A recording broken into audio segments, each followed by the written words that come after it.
போலீஸ்கார் மேலே கை வைக்கிறதெல்லாம் சினிமாவில் மட்டும்தான் நடக்கும். நிஜத்தில் மூத்தர வரும்.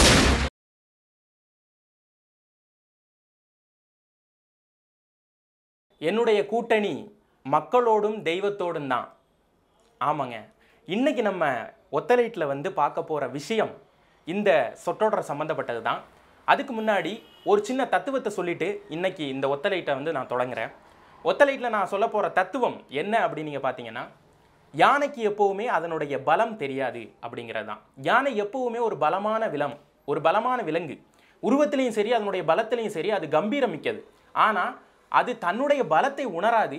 இன்னைக்கு கோவில் யானையாக பழக்கப்பட்டு தெருக்களில் பிச்சை எடுத்துக்கிட்டு இருக்கு. அதுதான் நிதர்சனமான உண்மை. இன்னைக்கு அப்படி யானை கூட நம்ம ஒப்பிட போகிற கட்சி என்ன கட்சி அப்படின்னு நீங்கள் பார்த்தீங்கன்னா, தேசிய முற்போக்கு திராவிடர் முன்னேற்ற கழகம். கேப்டன் அவர்களுடைய தேமுதிகவை பற்றி தான் நான் இன்னைக்கு பேச போகிறேன்.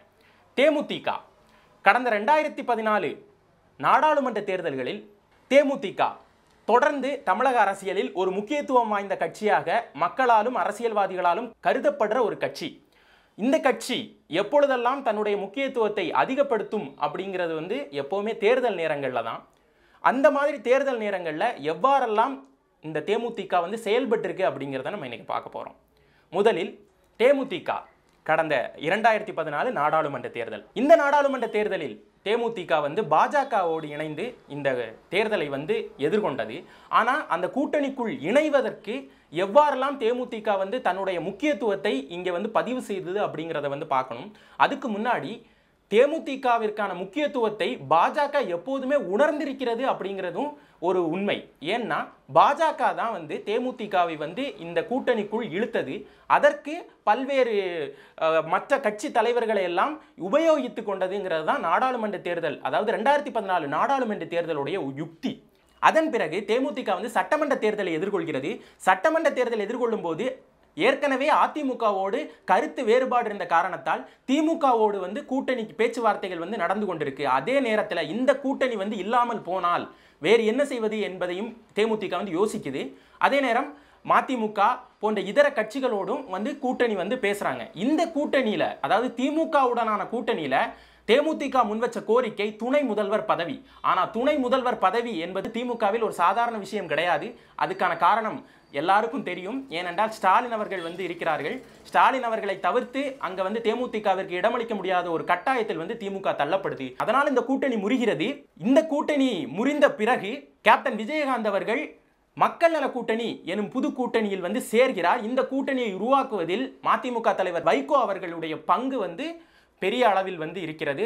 அதன் பின்னாடி இருக்கக்கூடிய அரசியல் சூழ்ச்சிகள் என்னென்ன என்பதும் நாம் வந்து விவாதிக்க வேண்டிய ஒரு விஷயம். ஏனென்றால் ஒரு முதல்வர் வேட்பாளராக இருந்த விஜயகாந்த் அவர்கள் ஒரு கூட்டணியோடு இணைந்து கடைசியில் ஒன்றுமில்லாமல் போனது இந்த தேர்தலில் ஒரு வியக்கத்தக்க விஷயமாக பார்க்கப்படுகிறது. அதற்கு பின்னால் இருந்த அரசியல் சூழ்ச்சிகளும் தேமுதிக வந்து இன்றும் வந்து உணரவில்லை அப்படிங்கிறது தான் இன்னைக்கு நம்ம வந்து மக்களுக்கு சொல்லக்கூடிய ஒரு கருத்து. இந்த தேர்தல் சமயங்களில் வந்து தேமுதிகவுடைய முக்கியத்துவம் அதிகரித்திருக்கும் இந்த வேளையில தங்களுக்கு 7 சீட் வேணும் அப்படின்னு கேட்டு முன்வைத்த ஒரு மிகப்பெரிய கோரிக்கையினால திராவிட கட்சிகள் வந்து தேமுதிகவை வந்து மறுத்து விட்டன அப்படிங்கிற ஒரு நிலைப்பாட்டில் வந்து இன்னைக்கு அரசியல் நின்றுகிட்டு இருக்கு. இப்போ நிறைய கூட்டணிகள் வந்து கன்ஃபார்ம் ஆகிட்டு இருக்க இந்த வேளைகளில் திமுக தன்னுடைய அத்தனை கூட்டணி கட்சிகளையும் வந்து அறிவித்திருக்கிறது. 40 தொகுதிகளை அறிவித்து விட்டது. மேலும் அதிமுகவுடைய கூட்டணியில இருந்து தேமுதிக இணையும் என்று எதிர்பார்த்து கொண்டிருந்த சூழலில் வண்டலூர் மாநாடு வந்து தன்னுடைய அத்தனை கூட்டணி கட்சிகளையும் இணைத்து அந்த மாநாடை வந்து பாஜக வந்து நடத்துகிறது. பாஜகவுடைய தலைமையில் அதிமுக வந்து இந்த கூட்டணியை வந்து இணைத்திருக்கிறது. இந்த கூட்டணியில் விஜயகாந்த் அவர்கள் இணைவார் என்று எதிர்பார்க்கப்பட்டு தேமுதிகவின் கொடிகளுக்கும் விஜயகாந்த் அவர்களுடைய படத்திற்கும் பாஜகவும் அது சார்ந்த கூட்டணி கட்சிகளும் ஒதுக்கி இருக்கும் வேளையில் இந்த மாநாடு வந்து நடைபெற ஆரம்பிக்கிறது. நடைபெற ஆரம்பிக்கும் போது தேமுதிகவிற்காக ஒதுக்கி வைக்கப்பட்டிருந்த அந்த இடங்கள், அந்த கட் அவுட்டுகள், அந்த கொடி கம்பங்கள் அனைத்தும் வந்து பாஜகவால் நிரப்பப்படுகின்றது. பாஜக அரசியல் தலைவர்களாலும் பாஜக கொடிகளாலும் நிரப்பப்படுகின்றது. ஆக மக்கள் வந்து என்ன நினைக்கிறாங்க அப்படின்னா, அதிமுக கூட்டணியிலும் தேமுதிக இல்லை அப்படிங்கிற நிலைப்பாட்டில் வந்து மக்கள் வந்து இருக்காங்க. இந்த நேரத்தில் வந்து தினகரன் அவர்கள் தெளிவாக சொல்லிவிட்டார்கள், நானும் தேமுதிகவும் இணைய போவதில்லை என்று. இப்பொழுது தேமுதிகவின் நிலை என்ன அப்படிங்கிறத வந்து பார்க்குறோம். தேமுதிக எதுக்காக ஆரம்பிக்கப்பட்டது? ஒரு குடும்ப அரசியலை எதிர்ப்பதற்காக ஆரம்பிக்கப்பட்ட ஒரு கட்சி அப்படின்னு தான் சொல்லிக்கிறாங்க.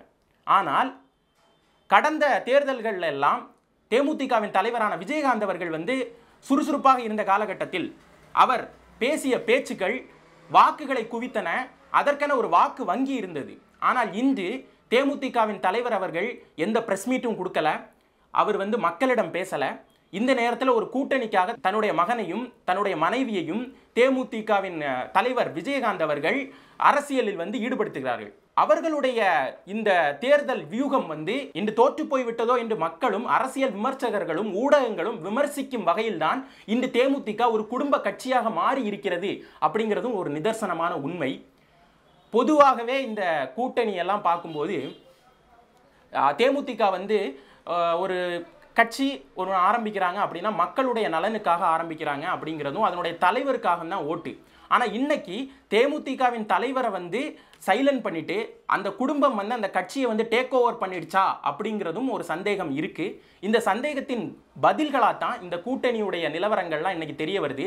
திமுகவும் அதிமுகவும் மறுத்த கட்சியாக தேமுதிக ஒரு பலம் இழந்த யானையாக இன்று வந்து தமிழக அரசியலில் இருக்கிறது.